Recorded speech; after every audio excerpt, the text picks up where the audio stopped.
अपना हुनर जानता हूं, जहां से निकलूंगा अपना रास्ता बना लूंगा। हम जितने युवा हैं उन लोगों के लिए मैं बता रहा हूं ये कि हमें दरिया की तरह रहना है। जब भी मौका मिलेगा, जिस दिन मौका मिलेगा, जिस तरह मौका मिलेगा, हमें अपना काम करके निकालना है। अब आते हैं हम लोग संदेश विधानसभा में। पहले मैं सबसे पहले हमारे संगठन को, इस संगठन से मेरा पहली बार मिलना हो रहा है संदेश विधानसभा में। आज संदेश प्रखंड में मेरा पहली बार आना हो रहा है, पर यहाँ के संगठन, मैं आरा विधानसभा में पिछले 1-1.5 साल से काम कर रहा हूं, पर यहाँ का संगठन हमारे आरा विधानसभा के भी संगठन से ज्यादा मजबूत है। और ये सबूत मेरे आने के सामने। आप एकदम बिल्कुल निफिक्र रहिए, निश्चिंत रहिए।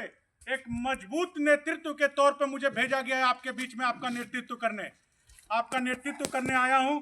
अभी हमारे पार्टी के जितने भी हमारे लोग थे, संगठन के लोग थे, सबने कहा ये शिक्षित है। हम लोग शिक्षित भी हैं, मजबूत भी हैं, नेतृत्व भी है, नेतृत्वकर्ता भी हैं और विजनरी भी हैं। एक विधायक का, एक लेजिस्लेचर का, एक नेता का काम होता है अपने क्षेत्र को आगे उठा के ले जाए। अगर आपका 2 मिनट तालियों को रोकिएगा, 15 मिनट में बोलूंगा, उसके बाद लास्ट में ताली बजाएंगे। बात सुनना है ध्यान से, ताकि इन बातों को, क्योंकि मैं एक अकेला आदमी हूं, आपके बीच में अपनी बातें रखा हूं। मैं इतने कम समय में, 20 से 22 दिन के समय में प्रत्येक घर के दरवाजे पे पहुंचना नामुमकिन है, पर मीडिया बंधुओं के माध्यम से, आप लोगों के माध्यम से, संगठन के माध्यम से, हमारी प्रशांत भैया की बातें, मेरी बातें, आपकी बातें, आप लोगों की सोच, बदलाव की सोच हम जन जन तक, द्वार द्वार तक, घर घर तक पहुंचा सकते हैं। उसी मकसद से आए, चुनाव लड़ेंगे, मजबूती से लड़ेंगे। दस्तक हमने दी है। आज ये भीड़, ये संगठन की भीड़, इतने लोग इस चीज का प्रतीक है, इस बात के प्रतीक है कि जन सुराज के पास संगठन है, जन सुराज लड़ने के लिए तैयार है।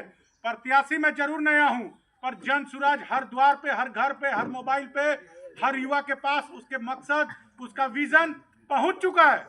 आपको मैं एक बात बता रहा हूं, इसको ध्यान से सुनिएगा। सबसे पहले मैं बता रहा हूं कि जन सुराज आखिर आया क्यों, जन सुराज का मकसद क्या है। हमें इस चीज को समझना है, हमारी वोट की ताकत क्या है। वोट हम लोग क्यों डालते हैं?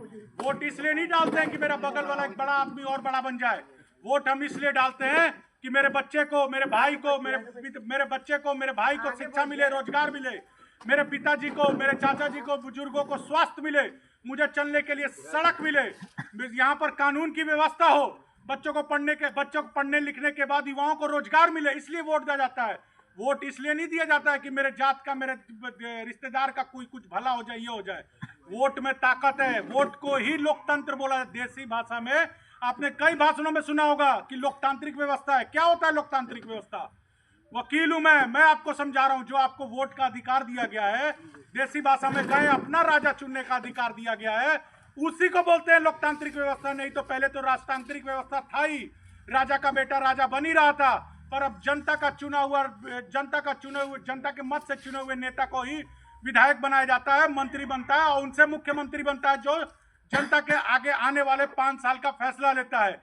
जो भी यहाँ से विधायक चुन के जाएगा, देख, इसमें कोई जबरदस्ती किसी प्रत्याशी से हमारी लड़ाई नहीं है। हमारी लड़ाई जनता के बीच में जाके जनता को समझाने की है कि आपके साथ धोखा हो रहा है, आपके हकों को मारा जा रहा है, आपकी बातों को माना नहीं जा रहा है, आपको मूलभूत सुविधाओं से अपेक्षित रखा जा रहा है। आपको मैं एक चीज बता दूं, बिहार बहुत ही दुर्भाग्य है कि हमारे राज्य में और संदेश विधानसभा में मूलभूत चीजें समझिएगा, पीने का पानी, चलने के लिए सड़क, घूमने के लिए कुछ भी सुविधा, आपको कानून व्यवस्था, आपकी सुरक्षा, स्वास्थ्य, आपके बच्चे के लिए स्कूल, आपको रोजगार, ये सरकार की जिम्मेवारी है, मूलभूत आपका अधिकार है। बुनियादी चीजें हैं जो सरकार को, ये विकास नहीं है। विकास तो आप भूल जाइए, संदेश में विकास हुआ है।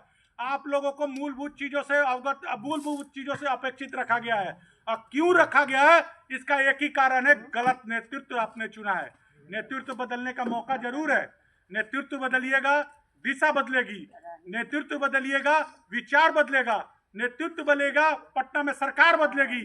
और वो सरकार जब बदलेगी तो आप अपने आप जानेंगे, अपने आप महसूस करेंगे, सड़क पे, शिक्षा में, स्वास्थ्य में, हर जगह ये महसूस होगा कि पटना में बैठने वाला मुख्यमंत्री, पटना में बैठने वाली सरकार दूसरी आ गई है और ये काम करने वाली सरकार है। हम लोग प्रशांत भैया की बातों को मूलभूत मैं बताऊंगा, उनकी 5 बातों को, संगठन के लोग हैं ये लोग, सभी लोग जानते हैं कि पांच मुख्य बातें जो प्रशांत भैया आएंगे तो क्या होगा, सभी लोग जानते हैं। इन्हीं